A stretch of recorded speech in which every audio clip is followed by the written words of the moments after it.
Hello students, welcome to Gopali community of economics. Dear student, आज के इस वीडियो में हम डिस्कस करेंगे जो गेट इकोनॉमिक्स का सिलेबस 2022 में जो आईआईटी खड़गपुर ऑर्गेनाइज करने जा रही है उसके बारे में।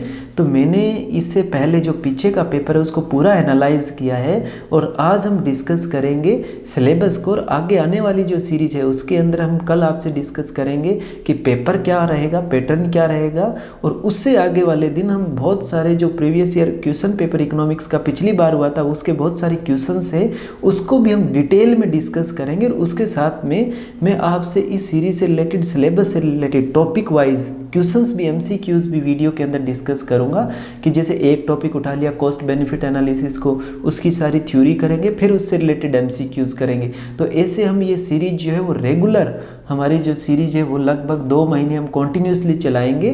तो आप ये करते रहें। आपसे इससे मोस्टली जो टॉपिक है बड़े इंटरेस्टिंग तरीके से, वो तो एक वाजिब सी बात है डियर स्टूडेंट कि जैसे हम क्लास में बच्चे को ट्रेन करते हैं उसके अंदर एक एक बच्चे को देखना पड़ता है, लेकिन यहाँ पर मैं आपसे जो फोकस करूँगा वो मेनली मार्क्स ज़्यादा कैसे आ सके। तो टू द पॉइंट जो टॉपिक है उसके डेप्थ में जाएंगे और उससे एमसीक्यूज करेंगे, और मैं कोशिश करूँगा कि उसके साथ में आपकी थॉट भी जनरेट हो सके, राइट। तो आज हम इकोनॉमिक्स के सिलेबस को डिस्कस करेंगे।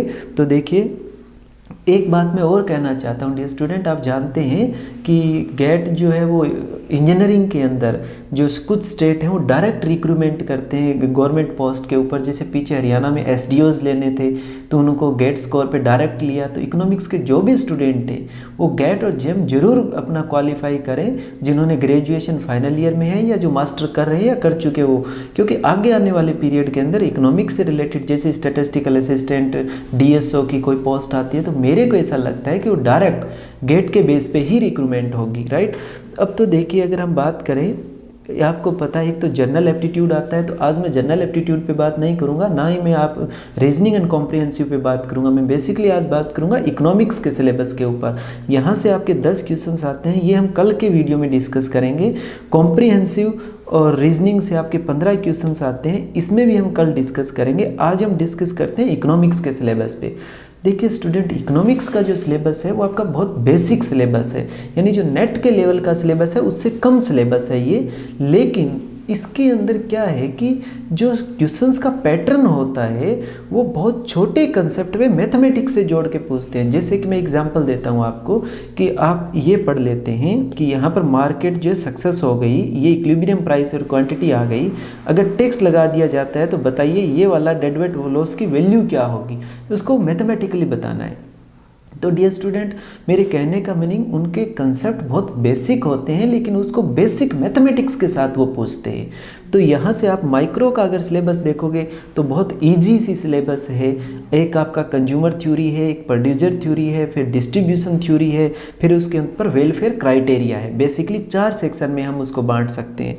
तो ये सारा जो सेक्शन है पहला, ये सारा का सारा यहाँ तक का जो सेक्शन है वो कंज्यूमर थ्योरी के ऊपर है, राइट।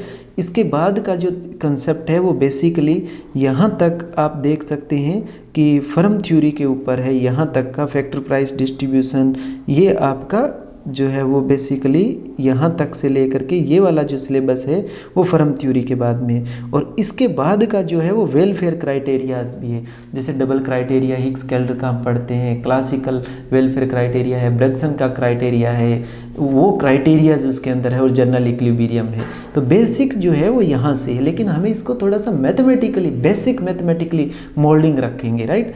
मैक्रो इकोनॉमिक्स के अंदर बात करेंगे ओपन और क्लोज्ड इकोनॉमी, क्लासिकल और केंजियन थॉट के ऊपर चलेगा।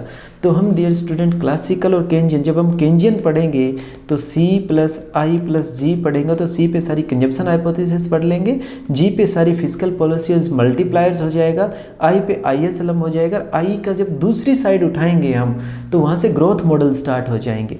तो बेसिकली अगर आप देखोगे तो सिलेबस जो है वो बहुत, और जैसे ही हमारा ग्रोथ मॉडल स्टार्ट होगा, ग्रोथ मॉडल करके हम वापस मैक्रो के अंदर आएंगे और ट्रेड साइकिल मॉडल्स हैं वो सारे क्लियर करेंगे, ठीक है। तो इसके अंदर कोई बहुत बड़ा सिलेबस नहीं है, ये दिखने में लगता है क्योंकि उन्होंने एक एक पॉइंट मेंशंस किया है, लेकिन डियर स्टूडेंट ये पॉइंट एक स्टोरी की तरह है। सारे जैसे एक धागा खुलता है ना, उससे सब कुछ खुल जाता है, ये उसी तरह से है। अगर हम उसके बाद स्टैटिस्टिक्स की बात करें तो बहुत इजी स्टैटिस्टिक्स है।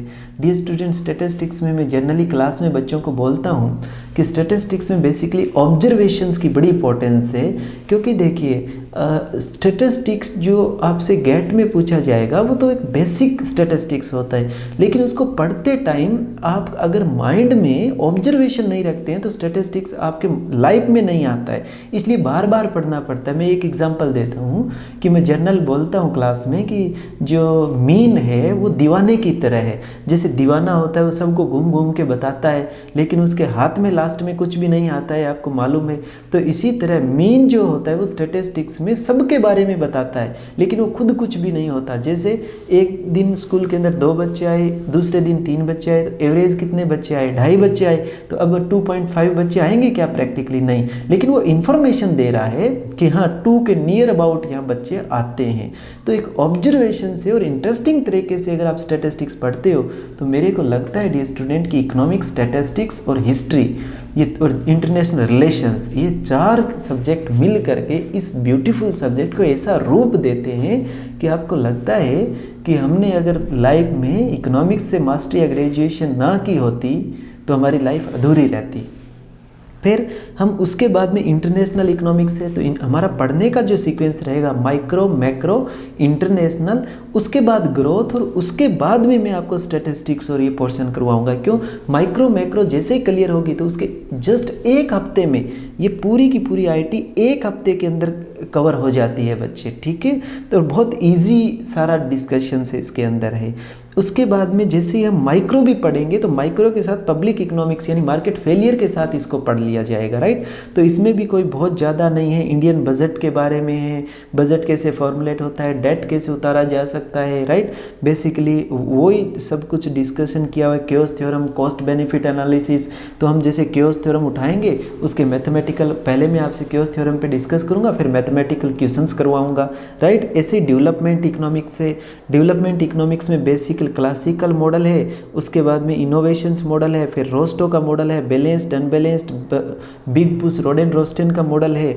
इकोनॉमिक्स जो डेवलपमेंट है उसके इंडिकेटर्स हैं, पॉवर्टी इनइक्वालिटी को मेजरमेंट के कंसेप्ट्स हैं, और आपके टेक्निकल प्रोग्रेस है, और हेरर डोमर सोलो का बेसिक ग्रोथ मॉडल है, और बहुत इंटरेस्टिंग तरीके से है। उसके बाद हम इंडियन इकॉनमी पढ़ेंगे। तो डियर स्टूडेंट, इंडियन इकॉनमी जो से हम क्लास में डिस्कस करेंगे वो 1950 से लेकर के 80 तक एक, फिर 80 से 90 और 90 से 2020 तक डिस्कस करेंगे। उसके अंदर हर एक सेक्टर का आपसे क्वेश्चंस आ जाएंगे। तो पहले मैं आपसे डिस्कस करूंगा जो पिछली बार पेपर हुआ है उसको पूरा एक एक क्वेश्चंस को मैं अपने जो वेबसाइट है navinsgopali.com उसके ऊपर वो पेपर डाल रखा है, वहाँ से मैं आपको एक एक क्वेश्चंस डिस्कस करूंगा और कैसे सोल्व करना है वो भी डिस्कस करूंगा। तो ये जो हमारी सीरीज आज से स्टार्ट हो रही है आप उसको कंटिन्यूसली फॉलो करें और देखें कि आपकी जो टोटल प्रिपरेशन से 2 महीने में कितना डिफरेंस आ जाएगा। ठीक है, तो ठीक है dear student, thank you so much.